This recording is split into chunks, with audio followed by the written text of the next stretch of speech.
तो नमस्कार। तस्वीरें आपको करनाल के कुंजपुरा ब्लॉक और खैराजपुर गांव है, जहां पर आपको बता दें कि पौंड स्कीम को लेकर के हम लोग ये आप लोगों को दिखाने जा रहे हैं, क्योंकि एक इंक्वायरी है और जिसको लेकर के ये पौंड स्कीम के तहत आपको कुछ खुलासा करने वाले हैं।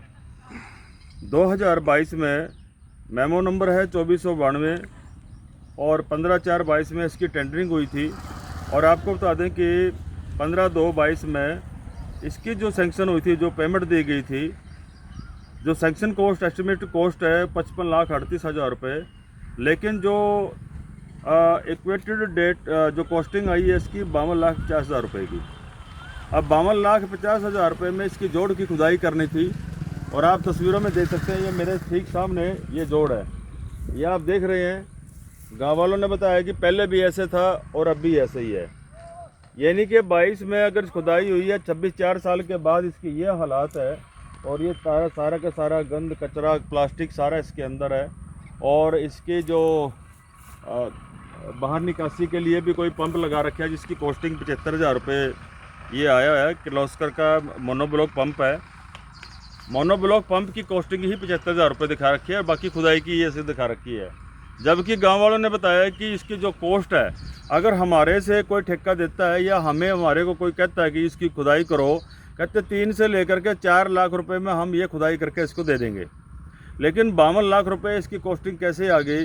ये री इंक्वायरी का मुद्दा है, ताकि इसकी दोबारा से इंक्वायरी हो और ये खुलासा हो वास्तव में इतना जो पैसा भारी भरकम जो पैसा दिया गया है वो क्या सोच करके दिया गया है। आखिरकार इतने पैसों में क्या इसकी छोटे से जोड़ की खुदाई के ऊपर इतना पैसा आ गया है, ये बहुत ही इंक्वायरी का विषय है। और जबकि बहुत सारे गांव में, जैसे शेरगढ़ टापू में हम लोग गए थे, वहाँ पे 5-6 लोगों ने कैमरे के सामने आकर कहा कि हमारे को सिर्फ 3 लाख रुपए दे दो, हम आपको इतना जोड़ खोद करके दे देंगे। हम ये कह रहे हैं कि 3 लाख से 5 लाख रुपए का एस्टिमेट कॉस्ट इसके पर अगर आ भी रही है, इसमें करना कुछ नहीं था। इसकी मिट्टी निकाली है और मिट्टी निकाल करके गांव में कहीं न कहीं छोड़ी होगी। लेकिन आप देख रहे हैं कि जिस तरह से ग्रे वाटर स्कीम थी, ये बहुत सारे पौंड थे जिसके ऊपर पाथ रास्ते भी बनाए गए थे चारों ओर, और लाइटें भी लगाई गई थी सौर ऊर्जा की, और फेंसिंग तारें भी लगाई जानी थी, और इसमें जो ग्रीनरी के लिए पेड़ पौधे भी लगाए जाने थे। वो मुद्दा अलग है। लेकिन खाली जोड़ खुदाई के लिए 52,000 रुपये की कॉस्टिंग दिखा करके ये आखिर क्या डिपार्टमेंट ने दर्शाया है? आखिरकार इतने पैसे कहाँ गए हैं? किस के हिस्सों में इतने पैसे आए हैं? कितने लोगों की जेबें भरी गई हैं? ये सबसे बड़ा मुद्दा है। मैं हरियाणा सरकार से और माननीय मुख्यमंत्री जी से निवेदन करूंगा कि इसकी किसी अन्य एजेंसी से उसकी जांच कराई जाए, फिर जांच कराई जाए, ताकि जो गांव वाले हैं, जो मुद्दे लगातार उठा रहे हैं, जो लगातार क्वेश्चन कर रहे हैं कि इस पौंड स्कीम की इंक्वायरी हो जानी चाहिए। हालांकि इस पौंड स्कीम के लिए अब नई जो पॉलिसी आई है, उस पॉलिसी के तहत कब्जे हटाने का भी उसमें प्रावधान है, और जोड़ के अंदर साफ़ सफाई का, रख रखाव का भी प्रावधान है। और इसमें जैसे ये ओंडेम दे रखे हैं, लगभग 5 साल का इसमें ग्रे वाटर स्कीम में दे रखे कि ग्रे वाटर जो स्कीम है इसका 5 साल तक का इसका रख रखाव करने का जिम्मा भी दे रखा है, ताकि वो उसको करे।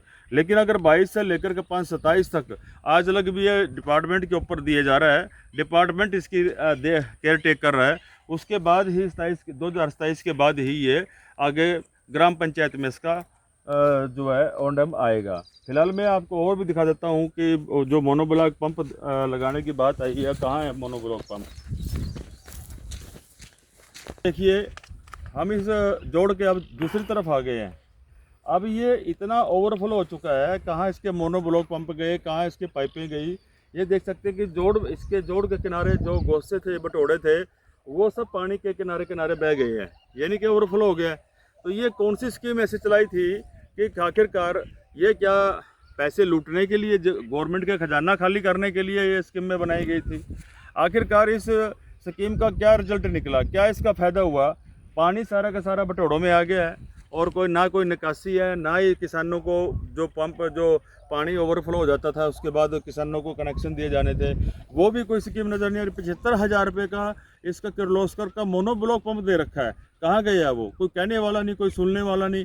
हालांकि इतना पैसा लगा रखे हैं, गांव वाले कहते हैं कि हमारे को दो जी इतने पैसे।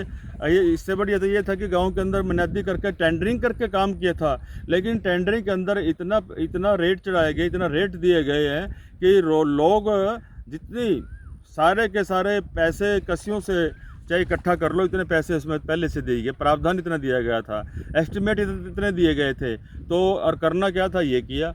हालांकि पूरी कोई रिपेयर नहीं, कोई किसी प्रकार की नहीं है। अब हम यहाँ खड़े हैं, आगे सिरे में थोड़ा सा पाइप दिखा रखे है पक्का, बाकी ये सारा कच्चा दिखा रखे है। ये सारी की सारी देखो कैसे हो रही है व्यवस्था। और ये सारा क्या इसी को स्कीम कहेंगे? क्या यही पॉन्ड ग्रे वाटर स्कीम हो गई है? कहाँ गया वो ग्रे वाटर स्कीम? ये सब कागजों में स्कीमें बनाई जाती हैं, कागजों में अच्छी लग रही है, लेकिन धरातल पे इसका अगर हम खुलासा हमने दिखाया आपको, क्या है ग्रे वाटर स्कीम? इसी को ग्रे वाटर स्कीम कहते हैं। ये सब सारा का सारा आँख में चोने का काम किया गया है। गवर्नमेंट के पैसे को बड़ी भारी सेंध लगाई गई है, मोटे मोटे लोगों के हिस्से में ये पैसा बंदर बांट हुई है। तो मैं इसको विजिलेंस इंक्वायरी और गवर्नमेंट द्वारा इसकी एजेंसी से इसकी इंक्वायरी होनी चाहिए, ताकि दूध का दूध पानी का पानी हो जाए। जिन लोगों ने इसमें करप्शन की भेंट ये पैसा चढ़ा है, उनके खिलाफ कार्रवाई अवश्य होनी चाहिए। जुड़ रहे अगली खबरों तक, बंसीलाल पंचाल, सत्य समाचार, करनाल, हरियाणा।